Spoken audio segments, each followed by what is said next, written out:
বিশ্বকর্মা পুজোর আগে সামাজিক কর্মসূচি গ্রহণ করল WBACCA অর্থাৎ West Bengal state electrical contractors association উত্তর দিনাজপুর জেলা ইউনিট। রবিবার এই সংগঠনের পক্ষ থেকে শহরের সুপারমার্কেট প্রাঙ্গণে স্বেচ্ছায় রক্তদান শিবিরের আয়োজন করা হয়।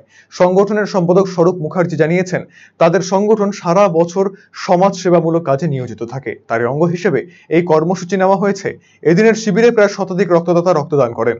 উত্তর দিনাজপুর জেলা পরিষদের সভাধিপতি পম্পা পাল, বিধায়ক গৌতম পাল, রায়গঞ্জ পুরসভার উপপ্রশাসক অরিন্দম সরকার, রায়গঞ্জ মার্চেন্টস অ্যাসোসিয়েশনের সম্পাদক অতনুবন্ধু লাহিড়ী, বিদ্যুৎ নিগমের RM মনু বর্মন সহ অন্যান্য বিশিষ্ট ব্যক্তিরা এদিনের কর্মসূচিতে উপস্থিত ছিলেন। এদিনের কর্মসূচিতে প্রত্যেক বক্তাই রক্ত সংকট মেটাতে এই ধরনের শিবির করার উপর গুরুত্ব আরোপ করেন। আজকে রক্তদান শিবির আছে আমাদের বিশ্বকর্মা পুজো এবং প্রাক শারদীয়ায় এই একটা রক্তদান শিবির আয়োজন করা হয়েছে। এখানে আমাদের সমস্ত এজেন্সিরা এবং সাথে আমাদের সহযোদ্ধারা সবাই অনুষ্ঠানে অংশগ্রহণ করেছেন। এখন আমাদের শুরু হয়ে গেছে এই অনুষ্ঠান। বিশেষ উদ্দেশ্য কী কী আছে?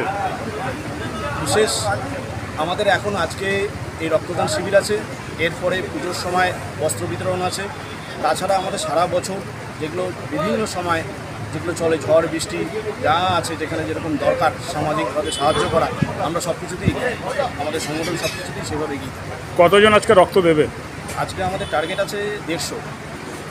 এই রক্তদানের উদ্দেশ্য যদি একটু বলুন।